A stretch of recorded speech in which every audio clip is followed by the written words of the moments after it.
we'll stick with the SBG theme. We're going to be joined by, I said at the top of the show, it has been a tradition throughout Conor McGregor's UFC run to have the brains behind the entire Conor McGregor movement, the team over in Ireland, SBG Ireland,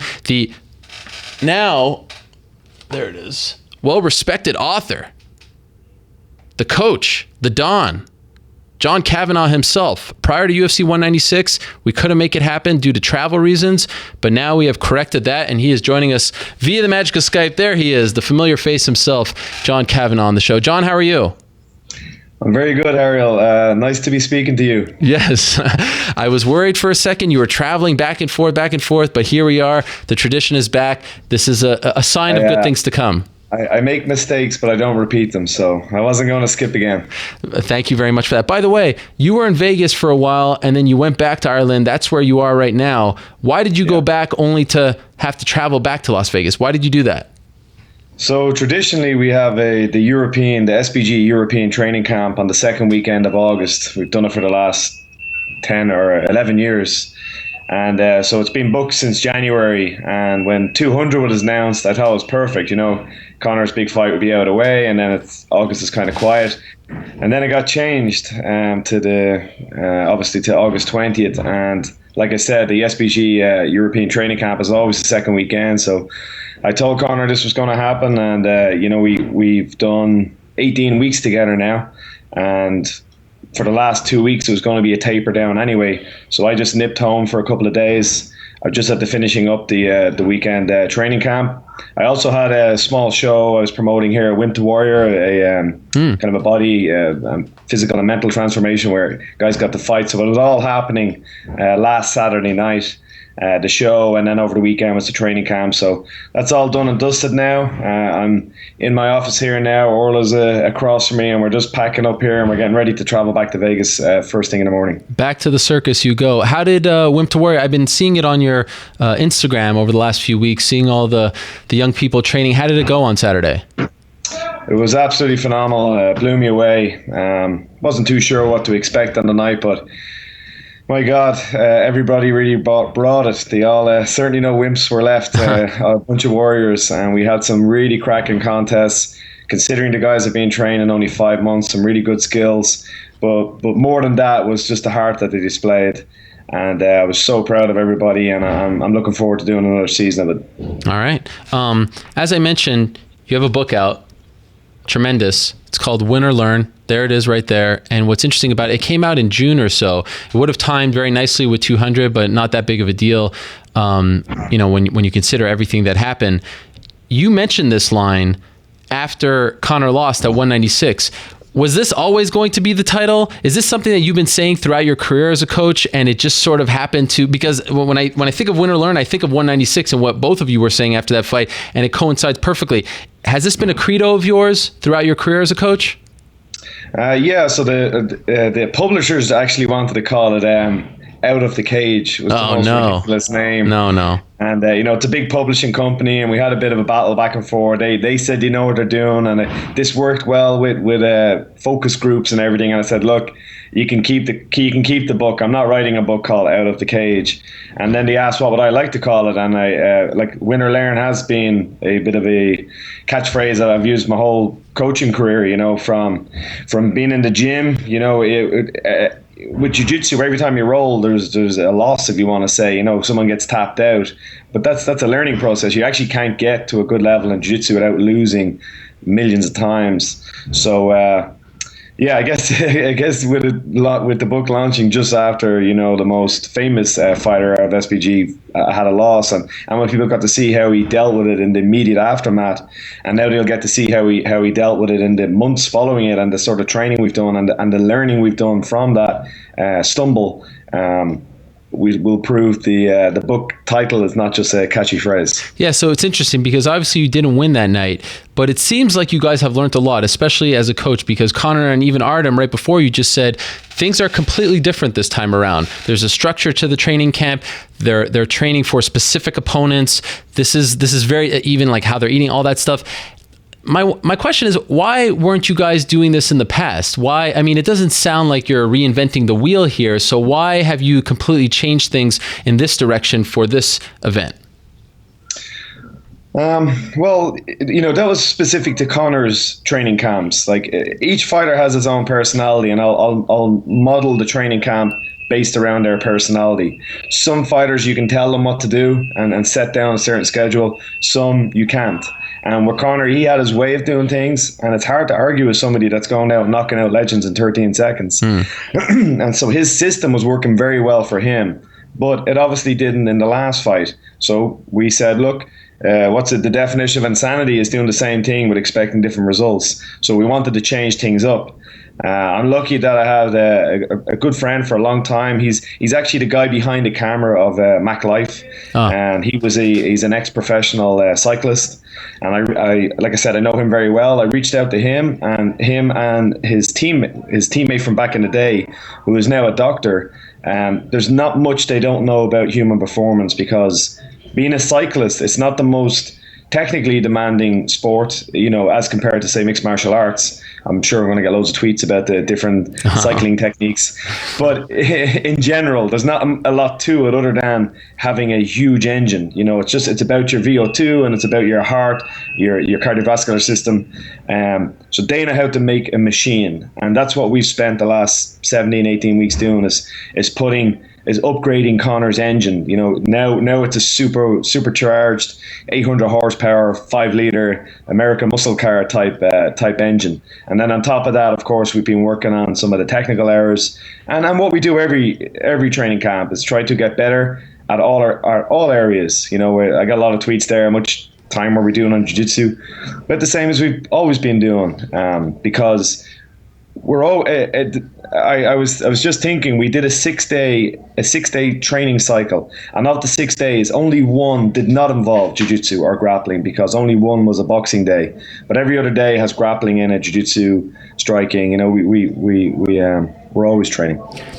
Obviously, we'll see how things play out on Saturday, but as far as Conor's career is concerned, are you going to stick to this type of format for his training camps from here on out? Do you like the results, Monday before the fight? Do you like how it's gone, or does it alter before every fight, every opponent?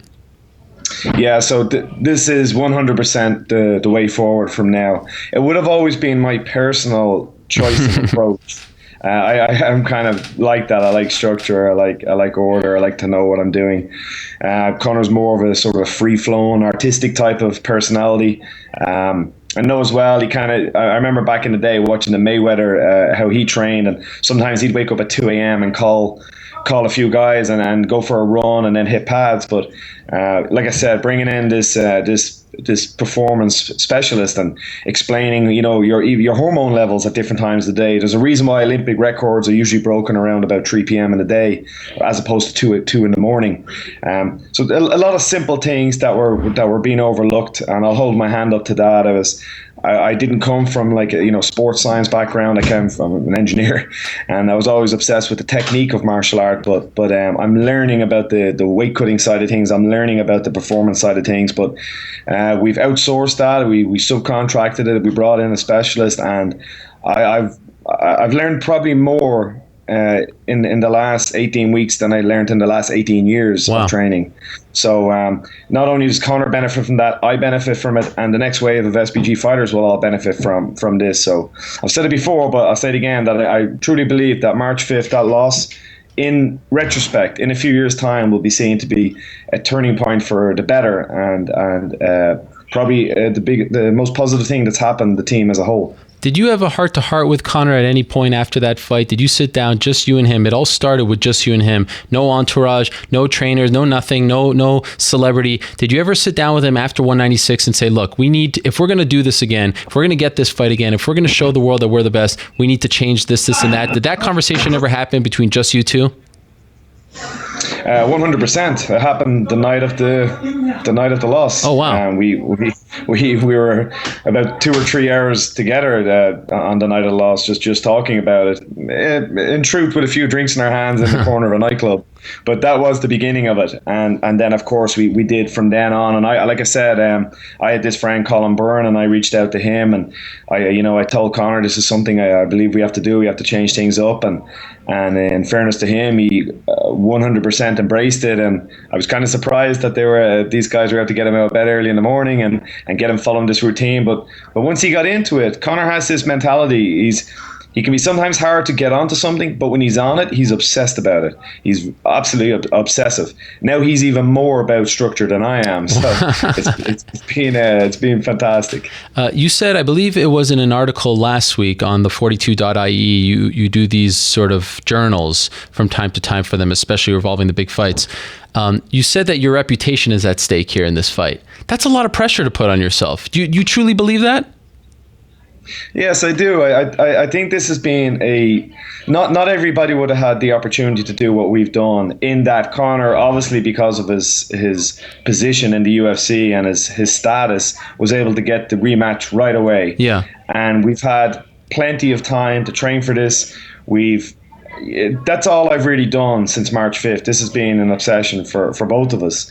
And I truly believe we have all, kind of money was no object for the training camp. Time was no object for the training camp. I've got great coaches here in SBG that I could travel for as much as I wanted. And they covered classes for me. The whole team is behind them. This means a lot to everybody on the team, and I do truly believe that this is an opportunity for us to show that we will have losses, we'll have stumbles, but we come back a hell of a lot better and we learn a lot from it. And I don't think this. I truly believe that this performance will show the technical superiority of Conor and our superiority in our approach to the contest and in our training methods. So yeah, I am putting a lot on this fight. So but when you say your reputation is at stake, I mean, as you know, a fight is a fight. Anything can happen. What will they then say? Let's say it doesn't go your way on Saturday. I know this is something you don't want to think about, but then you have people saying that, oh, SBG is not for real. You're not for real. I mean, to say your reputation, you've done a lot more than one fight. Yeah. No, that's very true. I'm not too worried about what they say, by the way. Fair enough. No matter what happens on Saturday night, I'm going to hear a lot, one way or the other. But like I said, I think the first round of the fight was all Conor. I'm sure the three judges scored it for Conor. I think there is a technical superiority there. I don't think that will have changed with 18 weeks training. I don't think Nate will have been able to catch up on that. Clearly, the way the contest ended, there was a substantial conditioning difference between the two of them, and that's what we've changed. I think skill-wise, it takes maybe 10 years, the 10,000 hour rule, to get to a mastery level in something. But conditioning-wise, 18 weeks is a lifetime. We've had measurable, massive increases in endurance training. So put those two things together. I've said in another interview, it's kind of like that sort of Randy Couture style engine. That he never stops. Or you could maybe use Nate Diaz as the example of that. And then with that BJ Penn, super high skill level to go on top of that. And again, I'd use Conor McGregor for that now. And so I really think he's the somewhat perfect MMA fighter now. 18 weeks is a long time for one fight. Did you ever fear that he might burn out a little early? Did you ever have to take the foot off the gas? Because that's not your typical training camp. Of course, he was supposed to fight at 200. Then you got a month and a half extra. So how did you work around that? Yeah, that's a good question. It was another one I was tweeted a lot. So it certainly would have been with the old approach. If we'd have approached this, even like the Mendes fight, where it was pretty much trained 7 days a week. Maybe the 7th day was lighter, but we almost went to the gym every single day. But this way, and you've probably heard Conor talk about it himself, the 3 days on, 1 day off, you can kind of go hard because you see that break coming up. It's not sort of a never-ending, 12 weeks to go or 18 weeks to go.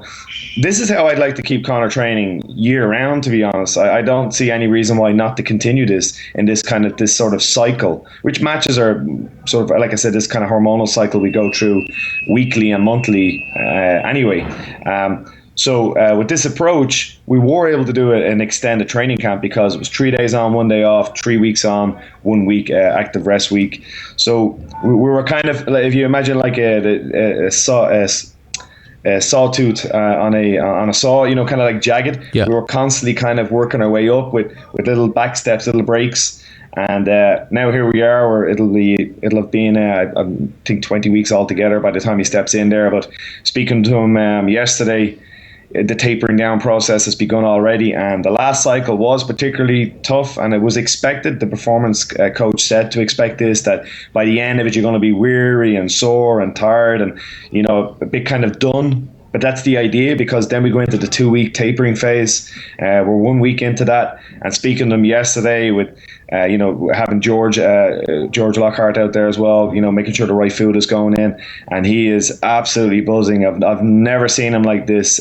6 days out from a fight. 6 days out from a fight is normally you got to creep around the house a little bit, because, you know, the weight cuts in and tired of training at this stage and all the media obligations, whereas we didn't really have to do all that much this time. There's no weight to be cut. The training went perfect, and he's like a kid on Christmas Eve. That actually was my next question. Because way less media, because you know from the get-go you don't have to cut as much weight, because there's no travel, you're in Vegas, would you say, as far as Conor's UFC career is concerned, that this has been the most enjoyable training camp? Yeah, 100%. This has been the best that we've ever done. It's just been the perfect combination. You know, like we said from the start, it wasn't that we didn't want to do any media for the I wouldn't do any media for the 201, but they were going to try and bring us out for a press conference 12 weeks out, which is when the heavy cycle of training was beginning, and you're all over the place with time zones. Whereas now, we're starting to do quite a lot more media. You're going to see a lot more things coming out now over the next few days, obviously to help with pay-per-view and ticket sales and whatnot. But that's okay. Now's the time to do that, because the training is done. I've seen Nate did a hell of a lot more this time. I'm curious to know how he felt having to do all that, and the reality of cameras following you around the whole time and everybody sticking cameras in his face. And I suppose it's going to be easier this time. You had a full training camp, you know, the sort of that pressure building on his shoulders. I'm not sure how that's affected him, but I know for us, it's without a close second being the most fun we've had and the most enjoyable and the most learning training camp we've ever done. Are you expecting the same kind of home field advantage, for lack of a better word, in Vegas? Because I've been hearing from a lot of the Irish fans that, look, it's just hard to keep going from Ireland to Vegas. Plus, a lot of them went to 200 because they were expecting that he'd be on there. They couldn't cancel. What kind of scene are you expecting this week in Las Vegas? I definitely think it's going to be a hell of a lot less Irish people there for the reasons you said. You know, you can only keep this up for so long. But they're so vocal. I imagine I can kind of see the crowd being, maybe you're going to hear the USA chants going, and the ole chants going from the Irish. So it'll be a lot more even than, let's say, the Seaver fight or the Poirier fight. It's not going to be one-sided with the Irish shouting down. So I think it'll actually make for even a more fun atmosphere, because it'll be kind of 50-50. Okay. So, well, not 50-50 numbers-wise, but I think 50-50 noise-wise, because we're such a noisy bunch. But I'm looking forward to obviously Artem and his teammate Chris kind of kicking it all off. Getting that kind of rivalry going, that team against team going, the crowd feeding off that, and then the build up, and then finally, of course, Conor and Nate walking out. So, I'm a fan of the sport as well. I love fight nights. I love the atmosphere at them. So I'm looking forward to drinking it all in. And when I walk out, I'm definitely going to take a moment to look around and enjoy the moment, because these are snapshots that I want to talk to my kids about, in a few decades. Did he have to convince you to be on board with this fight? Was there a moment where he had to sort of get you on board with it as well? Because I recall talking to you after 196, and you were saying maybe 155, maybe 145. There wasn't a lot of talk about the rematch right off the bat. It happened shortly thereafter. But did you need to almost convince yourself as well that this is the right thing for your guy? Conor has done a far better job of self-managing than I wouldn't poke my nose in there. He's look where he is after such a short period, and we always say 3 years, but one of those 3 years was out with an injury. So in such a short time, he was able to navigate himself through and make the smart decisions. So for me, the right fight is the one that he wants, because you're going to be most interested and push yourself the hardest for the fight that motivates you. For me to sit down and try to convince him to defend the belt, or go for the 155, then the training camp is not going to be as fun, because in the back of his head he's going to bed with one man on his mind, as opposed to who he's facing. So when you see your athlete is so driven towards one contest, your job as the coach is to support that, not to try to change that. Okay, so for you, I remember last time you told me after the fact that he was a little bit not feeling well. There were some things that came up the week of the 196 fight. As we approach Vegas, as you go back to the circus, is there one thing that you keep thinking about, whether it's the week, leading up to weigh-ins and the fight, or the fight itself? If we could just get this out of the way, if this falls in our favor, we are good. Is there a thing that you keep bringing up in your mind over and over again, like we just need to get over this hump and we're good? Do you see what I'm saying? Yeah, I think so. But that's something I try and do during the training camp. Okay. I've always said that but by the time it comes to walk out, and even now I feel it in my stomach, because you can't lie to yourself. If you're lying in bed at 2 a.m. and something is on your mind, and maybe you can convince even your wife or your best friend you're okay, but the little voice in the back of your head will scream and keep you awake. And I've definitely had that over the years, but I really feel nothing now, because we did so much. We did everything that could possibly be done. And I know when we walk out there on Saturday night that I'm going to walk to that cage with a small smile on my face, because I feel no weight on my shoulders. I feel like there's no part of me saying, God, I wish we could go back 4 weeks and do this, that, and the other. I will say that for me, not for Conor, but for me, the extra couple of weeks with the change from 200 to 202 was just a little cherry on the top. That was just the kind of icing on the cake. Based on the cycles we've been doing, we would have been halfway through a previous cycle for that one, but we actually got to complete another cycle and a half since then. So for me, that was actually a little bonus to get those few extra weeks. So walking to that cage, I'm just looking forward to watching two great fighters, both of them trained to the best of their abilities, with a great backstory, and we're going to see some. I think a fight for the ages. I think this is going to be a really spectacular fight. A couple more things. You said that your reputation is at stake. Do you believe that Conor's reputation is at stake as well in this fight? Well, every fighter's reputation is at stake every fight. We compete so little compared. I heard Arton talking about soccer there just previously. We compete so little compared to other sports. 2 or 3 times a year. There's always such a build up for every fight, and every fight you're going to be remembered on your last performance. So of course Conor, he chased this fight, which if I'm not part of the camp, I'm just looking at it, I'm going, wow, he went for probably the hardest fight he could go for, rather than a rematch with Aldo or a 55 fight. He went for the hardest fight possible. That, first of all, I have to give a massive nod of respect for that. So he's obviously feeling that he has something to prove, and he does. He's talked. He said what he's going to do in this contest. We slipped on the last one. We've had everything perfect for this one. Nate's an ideal, I think, style opponent for the likes of Conor. We've the strategy down. I feel I could tell you kind of second by second what's going to happen in all the rounds. I've just done it so many times in my head. The plan is so strong in my head that I'd almost like to kind of record something and prove it's the day before and then show it the day after, because I really kind of feel I know how the fight's going to go round by round. Well, how about this? We have a show right here and we could replay it next week. The floor is yours. How is it going to play out on Saturday? Give us the preview. I can't quite show my hand just yet. If I was the enemy, I would definitely be watching this interview. So we can't quite show the cards just yet. But like I said, as a team, every night you might have seen some of the pictures. Conor's always goes a bit extravagant with the house at the Mac Mansion, and we have a beautiful cinema in the house. And every night we were finishing our days by watching tape. Either it was sparring or watching every fight Nate's done since he was 16. So that's just all we've done. So we're truly living for this. Okay, I won't ask you about the script, but what about the finish? Is there a finish that sticks out? Do you see a finish? Do you see a round? I know you've talked about the 4th round, I believe. Here we are 5 days before. Can we go on the record with the finish? Yeah, I mean, you've got to, Nate's only being stopped with strikes I believe once with that head kick. Yeah.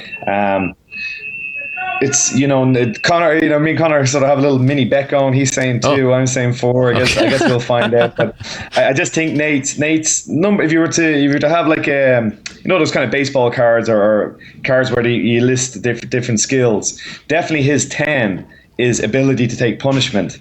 As Artem has said, that's kind of maybe a little bit of a dangerous trait to have, that they can just walk through shots. Very exciting style to watch. Personally, I'd be a little bit worried about my guy taking that amount of punishment every single fight, but he can take it. He seems to eat it up. So I find it hard to see a stoppage coming early because of that. So I think it's going to be cumulative damage by the 4th. It'll be called a TKO. That's what a TKO stoppage is, when it's just truth damage. So I think it's going to be round 4 TKO towards the end of the round. Last thing, and forgive me for asking this, but already Dana White's talking last week about the next fight, 145 title. Do you guys already know what's next? Is it possible that he can go from 170 to 145 in his next fight, perhaps in just 3 months' time? Well, to answer that, the weight he's at now would be typical for the way he would be 12 or 14 weeks out from a fight. So a lot is being made of that. But he was always around about 165, 168. That length of time out from a 145 fight. Okay. He's never missed weight. So could he do it? Yes, that's absolute given. What is going to be the next fight? Well, I seen your lineup, and apparently you have the man on himself, so I guess he'll give you a bit of feedback on that. I haven't actually sat down and have a conversation with Conor about this. I've seen him mention it in interviews, and I've given my opinion in interviews. Me and him will talk about it after this fight, because we're so engrossed in this fight. I don't want to take away from the attention of it, and I don't want to start talking to him and starting to live in the future about whether it's November in New York, and who is it? And this is our focus. Our focus is Saturday night, Nate Diaz, and that's what our life is about at the moment. And this is the biggest one of them all. Will we be speaking on Monday? If you will have me on, I will gladly come on. I don't like to break tradition, my friend. We did it right, and I talked about it at the beginning. That is part of the tradition. As you know, you held up your end of the bargain last time, which was supremely impressive. I just wanted to get it for the record. Can I just say one thing while I have the mic? I got a lot of messages from the Irish fans about the Fight Pass decision to remove main events. I personally wrote to Eric Winter. Correct. I'm sure I have his name right. Yep. I tweeted him and had it back and forward and pled the case. I think the Irish fans give me a lot more credit than I deserve for having any kind of influence in that. But they've been tweeting me nonstop since, so I'll say that I have your backs. I did what I could, but they're not going to change on this. Personally, I think it's a poor move on their behalf, and I said that. I think it's bad form to do it so close to an obvious fight that all the Irish and all the European fans want. I said that, and he just kind of said, So I apologize to the Irish fans. I was not able to twist their arm a little bit more, but it is what it is. You are a man of the people, and I respect that greatly about you. And they've been asking me the same thing, but you have way more pull than I do. So I'm happy that you did it so I didn't have to. And I give it one quick shout out as well on Thursday night. Yes, please. Or evening. Yeah, I'll be in Re-Raws in Mandalay Bay, the Irish bar, and I have a small event on Q&A and talk about the book and talk about the upcoming fight and talk about the journey of SBG as a whole. So you can only get tickets from the bar themselves. You can't, no online thing. Wasn't able to set it up in time. Apologies for that. So it's just kind of first come, first serve. So any Irish in town or any fans in town that are looking to do something after the Thursday is the open workout.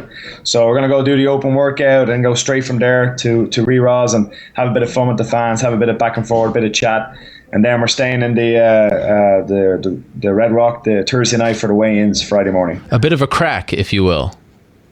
A bit of crack, good man. And the book, where can people get it? Anywhere, right? Amazon, any website worldwide? Yeah, I get a lot of people tweeting me. Amazon seem to be out of it at the moment. Oh, wow. So, but on my Twitter account in my bio, there's a link there, free shipping worldwide. It's just been sold, the rights to a Russian publishing firm, so it's going to be translated to Russian. I have heard a few other countries have spoken about buying the rights to have it translated to a few other languages, but English and Russian so far. That is great. Who would have thought? It's just crazy. That is amazing. Unbelievable. You're a good man. Thank you so much, John. I appreciate you taking out some time before your trip. What a pleasure it is to pick your brain before this mammoth fight. Best of luck to you and the team, and I look forward, as always, to seeing you out there in Las Vegas. Thank you so much. And Orla says hi. Hello, Orla. Hi. Looking forward to seeing you as well and the whole team. A pleasure. Thank you for keeping the tradition alive. We are back on track. Oops. Thank you, John Kavanagh. There he is, head coach for Conor McGregor, head coach over at SBG Ireland. What a pleasure to speak to him a mere 5 days before UFC 202.